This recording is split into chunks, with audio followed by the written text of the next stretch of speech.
Dear students, आज का हमारा टॉपिक रहेगा वर्ण और संपत्ति के अधिकार। ब्राह्मणीय ग्रंथों के अनुसार संपत्ति पर अधिकार का एक और आधार वर्ण था। इससे पूर्व कौन सा आधार था जो मुख्य आधार माना जाता था? तो वो कौन सा था? लैंगिक आधार। क्या था? लैंगिक आधार। लेकिन इसके अलावा एक और आधार भी दिया गया था जो संपत्ति पर था, वह था वर्ण का आधार। किसका था? वर्ण का आधार। जैसा हमने पहले पढ़ा है कि शूद्रों के लिए एकमात्र जीविका ऐसी सेवा थी जिसमें हमेशा उनकी इच्छा शामिल नहीं होती थी। यहाँ पर देखो क्या कहा जा रहा है। जो शूद्र यानी कि चौथा वर्ण था, चार वर्ण जिसमें ब्राह्मण, क्षत्रिय, वैश्य और शूद्र जो अंतिम और चौथा वर्ण था, तो शूद्रों के लिए एकमात्र जीविका ऐसी सेवा थी। अब जीविका का माध्यम कौन सा था शूद्रों के लिए? तो उनका जीविका का प्रमुख माध्यम था ऊपर वाले तीनों वर्णों की सेवा करना। यहाँ पर वही बात कही जा रही है कि शूद्रों के लिए एकमात्र जीविका ऐसी सेवा थी जिसमें हमेशा उनकी इच्छा शामिल नहीं होती थी। हालांकि तीन उच्च वर्णों के पुरुषों के लिए विभिन्न जीविकाओं की संभावना रहती थी। जो ऊपर वाले तीन वर्ण थे, किसको छोड़कर? शूद्रों को छोड़कर। तीन वर्ण कौन कौन से रह गए? ब्राह्मण, क्षत्रिय और वैश्य। इन तीनों वर्णों की बात करें तो तीन जो उच्च वर्ण थे उनके पुरुषों के लिए विभिन्न जीविकाओं की संभावना रहती थी, यानी कि वे अलग अलग प्रकार के जीविका संबंधी कार्य कर सकते थे, लेकिन शूद्र नहीं कर सकते थे। यदि इन सब विधानों को वास्तव में कार्यान्वित किया जाता तो ब्राह्मण और क्षत्रिय सबसे धनी व्यक्ति होते। जो भी ये चीज़ें चल रही थी, जो ब्राह्मणीय ग्रंथों में लिखा हुआ है, धर्मशास्त्रों में लिखा हुआ है, अगर इन्हीं चीज़ों को बाद में भी ये चीज़ें लागू रहती तो ऐसी कंडीशन में जो ऊपरी दो वर्ण हैं, ब्राह्मण और क्षत्रिय, ये दोनों वर्ण सबसे धनी वर्ण होते या धनी व्यक्ति होते। यह तथ्य कुछ हद तक सामाजिक वास्तविकता से मेल खाता था। साहित्यिक परंपरा में पुरोहितों और राजाओं का वर्णन मिलता है। अगर साहित्यिक परंपरा की बात करें तो उन साहित्यिक परंपराओं से संबंधित जो भी ग्रंथ थे उन ग्रंथों में पुरोहितों और राजाओं का वर्णन मिलता है, जिसमें राजा अधिकतर धनी चित्रित होते हैं। जो भी शासक वर्ग था वह धनवान चित्रित किया गया है। जो भी ग्रंथ हैं उन ग्रंथों में जो शासक वर्ग होता था, राजा होता था, वह क्या था? धनी चित्रित किया गया है, यानी कि धन संपदा उनके पास भरपूर होती थी। पुरोहित भी सामान्यतः धनी दर्शाए जाते हैं।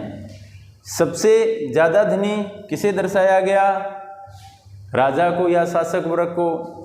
इसके अलावा अगर आपने बात करें भी किसे धनी दर्शाया गया, किस वर्ण को, तो वह वर्ण कौन सा था? ब्राह्मण वर्ण, या आपने कह सकते हैं जो पुरोहित थे वे भी सामान्य धनी ही दर्शाए गए हैं। हालांकि यदा कदा निर्धन ब्राह्मण का भी चित्रण मिलता है। हमेशा ही ब्राह्मणों को धनी नहीं दर्शाया गया। कई बार कहीं कहीं गरीब ब्राह्मणों के बारे में भी बताया जाता है। जैसा इसमें कहा जा रहा है कि यदा कदा निर्धन ब्राह्मणों का भी चित्रण मिलता है। एक और स्तर पर जहां समाज के ब्राह्मणीय दृष्टिकोण को धर्मसूत्र और धर्मशास्त्र में संहिताबद्ध किया जा रहा था, अन्य परंपराओं ने वर्ण व्यवस्था की आलोचना प्रस्तुत की थी। देखो यहाँ पर क्या कहा जा रहा है। एक और तो जहाँ समाज में ब्राह्मणीय दृष्टिकोण को धर्मसूत्र और धर्मशास्त्र में संहिताबद्ध किया जा रहा था, यानी कि उन्हें लिखा जा रहा था, किसमें? धर्मसूत्र और धर्मशास्त्रों में। दूसरी ओर क्या था? अन्य परंपराओं ने जो वर्ण व्यवस्था थी उसकी आलोचना प्रस्तुत की, यानी कि उसका विरोध शुरू किया। जो ब्राह्मण वर्गीय लोग थे, धर्मशास्त्र हैं, धर्मसूत्र हैं, उनमें तो वर्ण व्यवस्था का समर्थन किया गया, लेकिन अन्य परंपराओं में वर्ण व्यवस्था का विरोध किया गया, उसकी आलोचना की गई थी। इनमें से सर्वविदित आलोचनाएं प्रारंभिक बौद्ध धर्म में विकसित हुई थी। कब का समय था जब ये बौद्ध धर्म लिखे गए थे? तो प्रारंभिक बौद्ध धर्म के अंतर्गत आते थे, लगभग 6ठी शताब्दी ईसा पूर्व से। ठीक है, उसके बाद जो भी बौद्ध धर्म से संबंधित ग्रंथ लिखे गए थे, उन ग्रंथों में वर्ण जो व्यवस्था थी उसकी आलोचना प्रस्तुत की गई थी। बौद्धों ने इस बात को अंगीकार किया कि समाज में विषमता मौजूद थी, किंतु यह भेद न तो नैसर्गिक थे और न ही स्थायी थे। बौद्धों ने जन्म के आधार पर सामाजिक प्रतिष्ठा को अस्वीकार किया था। जो बौद्ध धर्म से संबंधित लोग थे, उन लोगों ने जन्म के आधार पर जो सामाजिक प्रतिष्ठा चल रही थी उस प्रतिष्ठा को अस्वीकार कर दिया था, और उन्होंने किसको प्राथमिकता दी? कर्म आधारित प्रतिष्ठा को प्राथमिकता दी थी। तो बौद्ध धर्मों के अंतर्गत तो क्या किया गया है? जो वर्ण व्यवस्था थी उसकी आलोचना की गई है। और अगर अपने धर्मसूत्र, धर्मशास्त्र या ब्राह्मण ग्रंथों की बात करें तो उनमें वर्ण व्यवस्था को स्वीकार किया गया था और उसी को अपना मुख्य आधार माना गया था।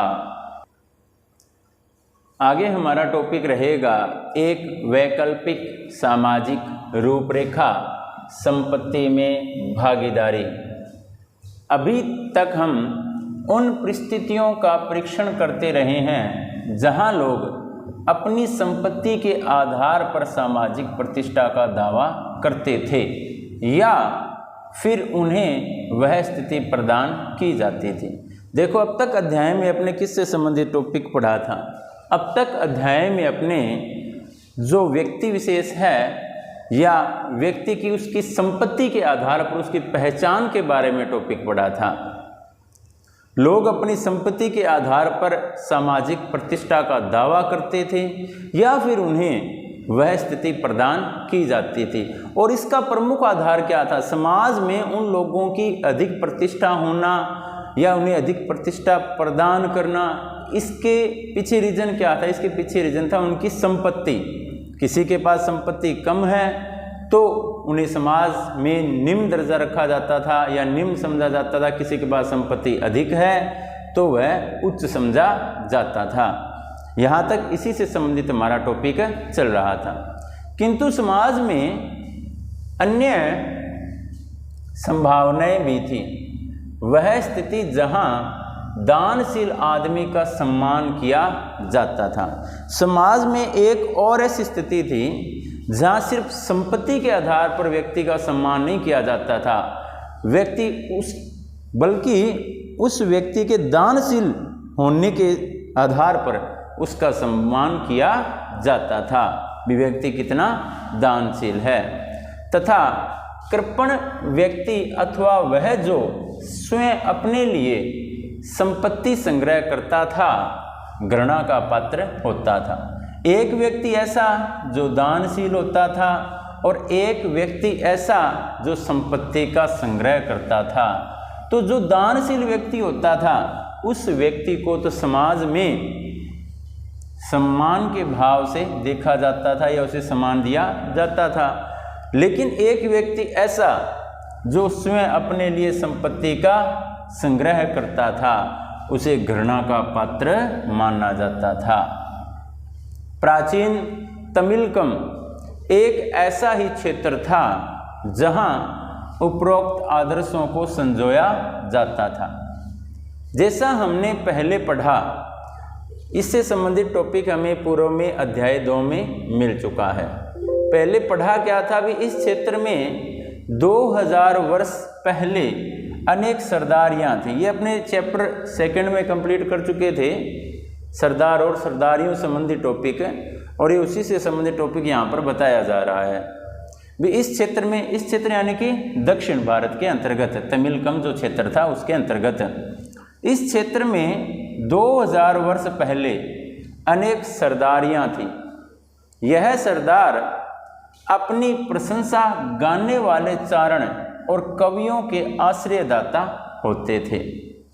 तमिल भाषा के संगम साहित्यिक संग्रह में सामाजिक और आर्थिक संबंधों का अच्छा चित्रण मिलता है। तो यहाँ पर क्या कहा जा रहा है, जिनके पास सरदारियाँ होती थी वे सरदार क्या करते थे, सरदार अपनी प्रशंसा में गाने वाले चारण और कवियों, यानी ऐसे लोग जो सरदारों की प्रशंसा में गीत वगैरह गाते थे, दोहे वगैरह रचते थे, उनमें जैसे चारण हैं या कवि जो लोग हैं उनके आश्रयदाता सरदार होते थे। और तमिल भाषा के संगम साहित्यिक संग्रह में सामाजिक और आर्थिक संबंधों का अच्छा चित्रण है, जो इस ओर इंगित करता है कि हालांकि धनी और निर्धन के बीच विषमताएं थी, यानी कि अमीर और गरीब के बीच विषमताएं थी। जिन लोगों का संसाधनों पर नियंत्रण था उनसे यह अपेक्षा की जाती थी कि वे मिल बांटकर उसका उपयोग करेंगे, यानी ऐसे लोग जिनके पास धन संपत्ता अधिक होती थी उन लोगों से ये उम्मीद रखी जाती थी या ये अपेक्षा की जाती थी वे लोग उस संपत्ति को मिल बांटकर उसका उपभोग करेंगे। आगे एक टॉपिक है हमारा जिसमें निर्धन दानी सरदार के बारे में बताया गया है। क्या कहा जा रहा है इसमें, यह रचना पुरुनारुरु से उद्धत है, जो तमिल संगम साहित्य की एक पद्यावली है। लगभग समय कौन सा है इसका, इस संगम साहित्य का लगभग प्रथम शताब्दी ईस्वी का समय है, जहाँ से ये जो कथा है यह ली गई है। इस रचना में एक चारण अपने आश्रयदाता का चित्रण अन्य कवियों के समक्ष इस भांति कर रहा है। एक चारण है वह अन्य कवियों के पास बैठा है और जो उसका आश्रयदाता है चारण का, वह अपने आश्रयदाता का चित्रण कर रहा है और उसमें क्या कह रहा है, उसके अर्थात आश्रयदाता जो सरदार है या मुख्य व्यक्ति है उसकी बात हो रही है।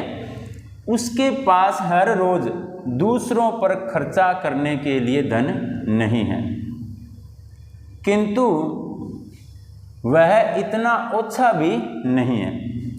यहाँ पर चारण क्या कह रहा है, भी जो सरदार है, जो मुख्य व्यक्ति है, जो दानदाता है, जो आश्रयदाता है, उसके पास रोज दूसरों पर खर्चा करने के लिए धन नहीं है, किंतु वह इतना ओछा भी नहीं है कि यह कहकर कि मेरे पास कुछ नहीं है दान देने से मना कर दे। यानी कि वह इतना भी ओछा नहीं है कि भाई यह कह दे भी मेरे पास कुछ नहीं है और यह कहकर दान देना बंद कर दे या दान देने से मना कर दे। वह इरंतई यानी कि एक स्थान में रहता है और दान प्रिय है। यहाँ पर चारण तीसरी लाइन में क्या कह रहा है, वह एक स्थान में रहता है और दान प्रिय भी है, लेकिन रोज लोगों को देने के लिए उसके पास धन नहीं है, हालांकि वह दान प्रिय है। वह चारणों की क्षुधा का शत्रु है। यदि तुम अपनी गरीबी को समाप्त करना चाहो तो मेरे साथ आओ।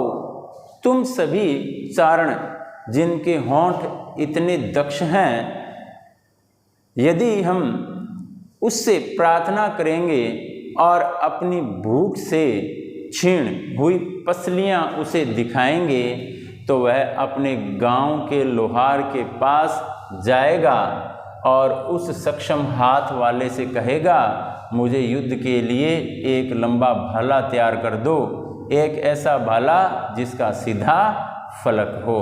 तो ये एक चारण जो है वह अपने आश्रयदाता के बारे में कवियों को बता रहा है।